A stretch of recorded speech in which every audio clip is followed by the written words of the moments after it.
Let me start by asking you a question, just for the show of hands. Who has an iPhone?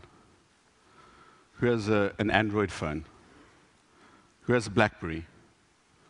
Who will admit in public to having a BlackBerry?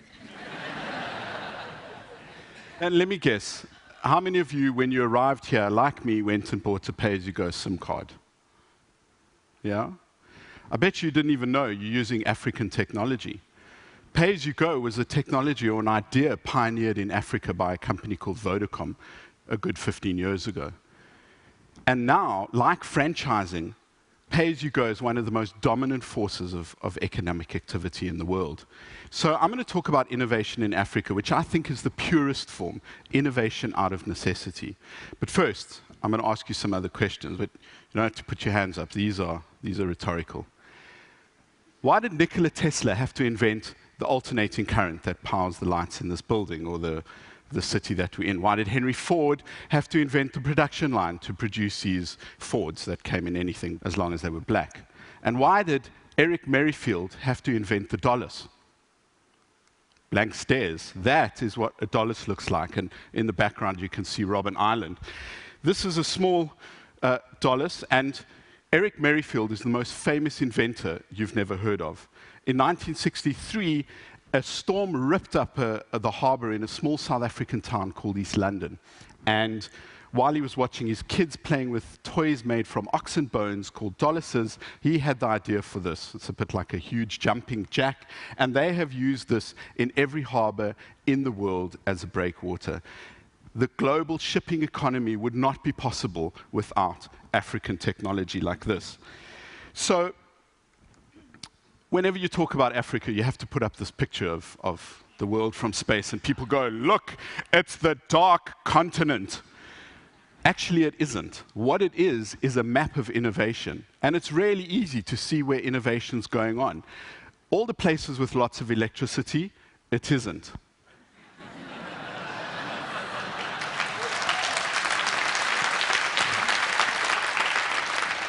And the reason it isn't is because everybody's watching television or playing Angry Birds. So, where it's happening is in Africa. Now, this is real innovation, not the way people have expropriated the word to talk about launching new products. This is real innovation, and I define it as problem solving. People are solving real problems in Africa. Why? Because we have to, because we have real problems. And when we solve real problems for people, we solve them for the rest of the world at the same time. So, in California, everybody's really excited about a little square of plastic that you plug into a phone and you can swipe your credit card, and people say, we've liberated the credit card from the point of sale terminal. Fantastic. Why do you even need a credit card? In Africa, we've been doing that for years, and we've been doing it on phones like this. This is a picture I took at a place called Ketengela, about an hour south of Nairobi. And the thing that's so remarkable about the payment system that's been pioneered in Africa called M-Pesa is that it works on phones like this. It works on every single phone possible because it uses SMS. You can pay bills with it, you can buy your groceries, you can pay your kids' school fees, and I'm told you can even bribe customs officials. Something like $25 million a day is transacted through M-Pesa. 40% of Kenya's GDP moves through M-Pesa using phones like this. And you think this is just a feature phone. Actually, it's the smartphone of Africa. It's also a radio, and it's also a torch, and more than anything else, it has really superb battery life. Why? Because that's what we need. We have really severe energy problems in Africa. By the way, you can update Facebook and send Gmail from a phone like this. So we have found a way to use the available technology to send money via M-Pesa, which is a bit like a check system for the mobile age. I come from Johannesburg, which is a mining town. It's built on gold. There's a picture I Instagrammed earlier. And the difference today is that the gold of today is mobile.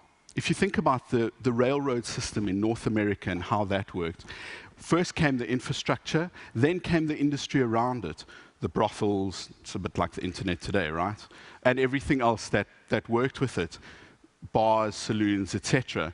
The gold of today is mobile, and mobile is the enabler that makes all of this possible. So what are some of the things that you can do with it? Well, this is by a guy called Bright Simons from Ghana, and what you do is you take medication, something that some people might spend their entire month's salary, and you scratch off the code and you send that to an SMS number, and it tells you if that is legitimate or if it's expired. Really simple, really effective, really life-saving. In Kenya, there's a service called iCow, which just sends you really important information about how to look after your dairy. The dairy business in Kenya is a $463 million business. And the difference between a subsistence farmer and an abundance farmer is only a couple of liters of milk a day. And if you can do that, you can rise out of poverty. Really simple, using a basic phone.